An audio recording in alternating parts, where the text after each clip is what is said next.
AOL is undeniably a pioneer of online services. I would bet that for many people watching this, the first time you ever went on the internet was through AOL. They offered internet access, email, chat, messages, news, just about everything you needed. They exploded in popularity in the second half of the 1990s, and there's a lot to remember from that time. I always think of that little yellow guy, and then the "You've Got Mail" thing is iconic, really all of those voice commands, but I'm a little ashamed to admit that the thing that I most associate with AOL are these discs. If you weren't around at the time, this is going to sound a little strange, but AOL was giving away these CDs like you have never seen before. As I recall, I would go to Target and then there would always be this display of them, free to take from the front of the store, and boy did I take them. I had so many. I would stack them and throw them around. It got a little dangerous at times. I was pretty young, so I didn't really understand what they were for. It turns out it was actually an aggressive free trial type promotion to get people using the internet, specifically AOL. They started it in 1993 when they would mail them to people, but it lasted over a decade, and through most of it you could find them just about everywhere. Today, the CDs are gone, and AOL is also gone from most of our lives. Am I safe in saying that you didn't boot up AOL to access this video? They do still exist in a much different capacity. They're owned by Verizon as of 2015, but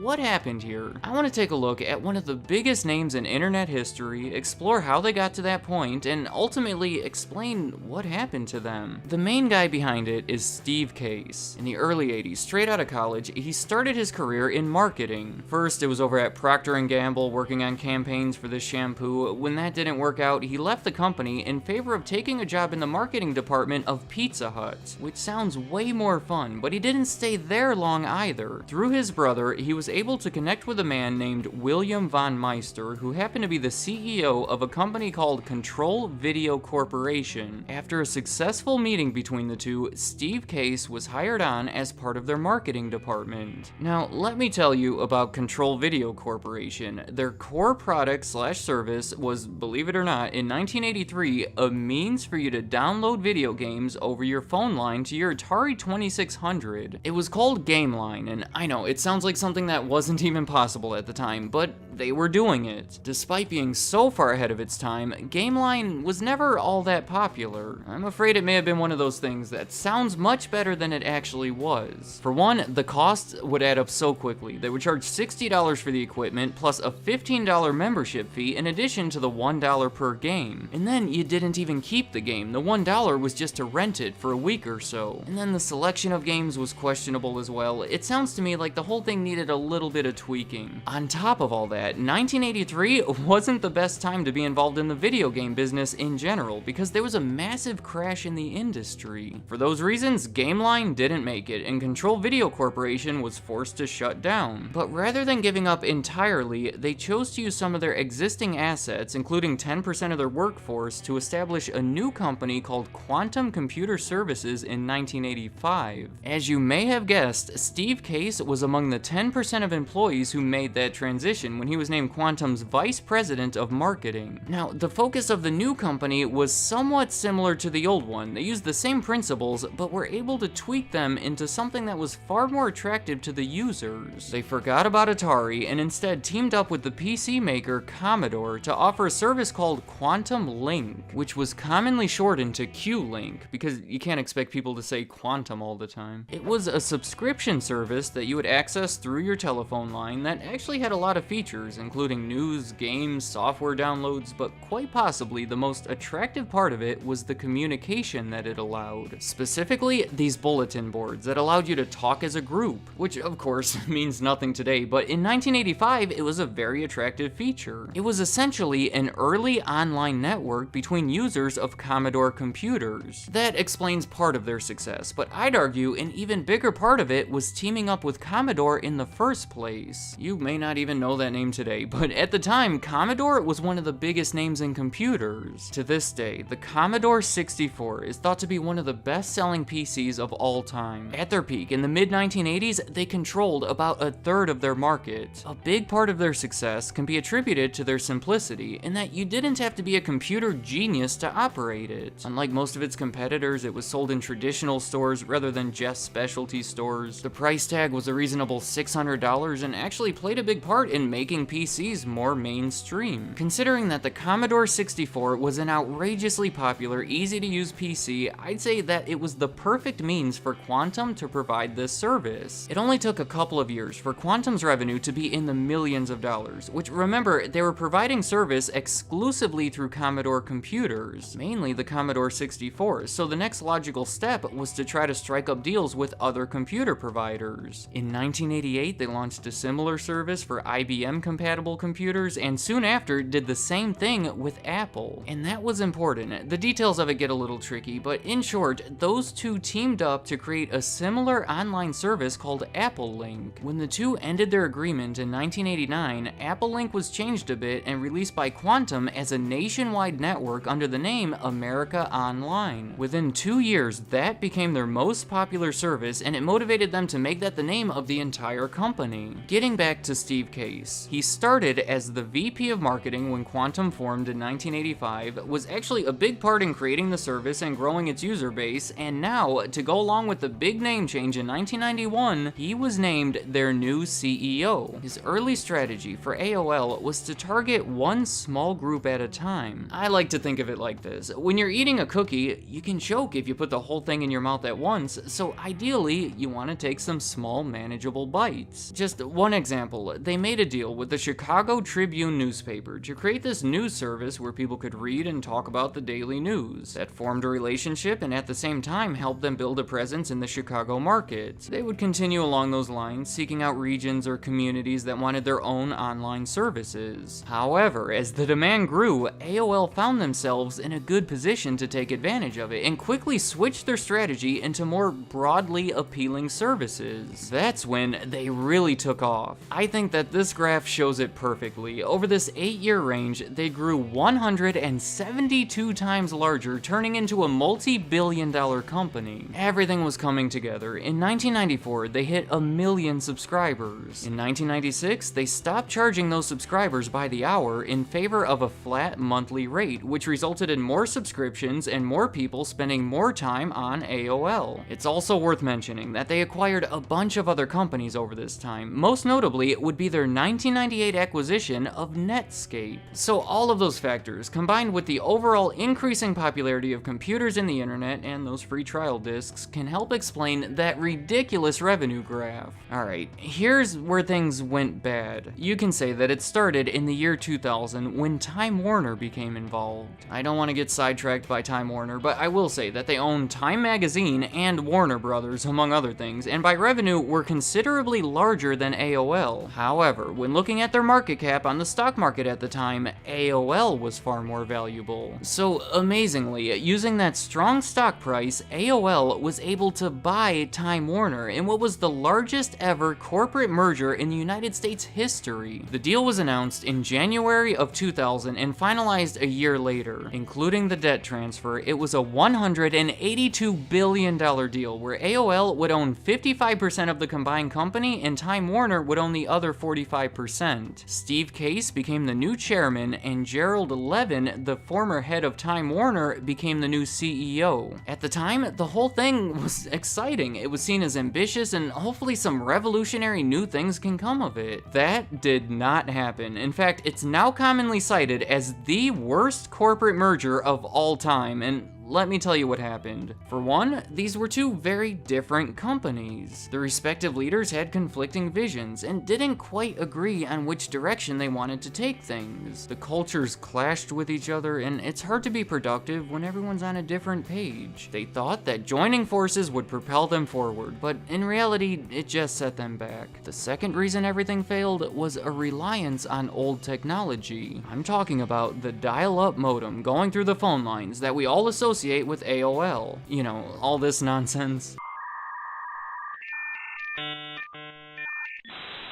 Broadband was the next big thing, practically an essential transition for AOL, but they were very slow to it. When the merger happened, they were hoping that it would be a quick and easy way to do it because Time Warner already had this existing broadband provider called Roadrunner. Utilizing those assets could have been a good way to boost their presence there, but it never happened. They kept it separate. Meanwhile, the merger was occupying their resources and they just let it slip. Finally, the dot-com bubble. In short, in the late 1990s, the internet was the future, and people were willing to invest in any company that had anything to do with it. I mean, who knows, any one of them can just take off next. As a result, many of these companies became tremendously overvalued on the stock market. AOL, perhaps. It was that stock value that allowed them to purchase Time Warner in the first place, and if that was inflated, well, that can be trouble. In the early 2000s, soon after the merger, the bubble burst, and all of these companies lost a lot of their value that they admittedly shouldn't have had in the first place. AOL was included here, and now that Time Warner got themselves wrapped up into it,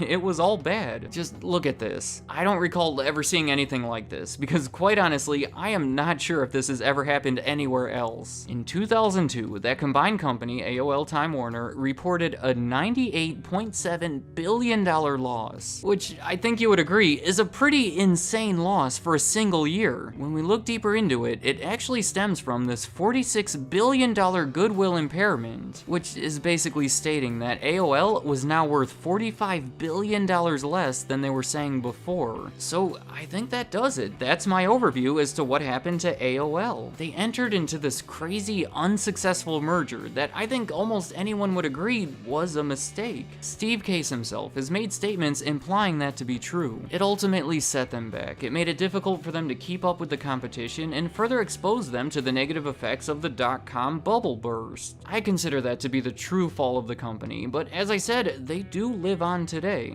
To quickly finish things up, Steve Case retired from the company soon after that merger in 2003, and the two companies split back up in 2009 when AOL was spun off into its own company once again. It then remained that way until 2015 when it was bought by Verizon. Let me know in the comments, were you an AOL user back in the day? And if so, what do you most remember from it? Also, do you agree with my explanation as to what happened to it? It is hard to deny that the merger had a massive negative impact, but were there other unrelated factors? If the merger had never happened, what would AOL look like today? That's interesting to think about, so any thoughts on any of it, leave them in the comments. I'd like to hear what you have to say. Thank you for watching.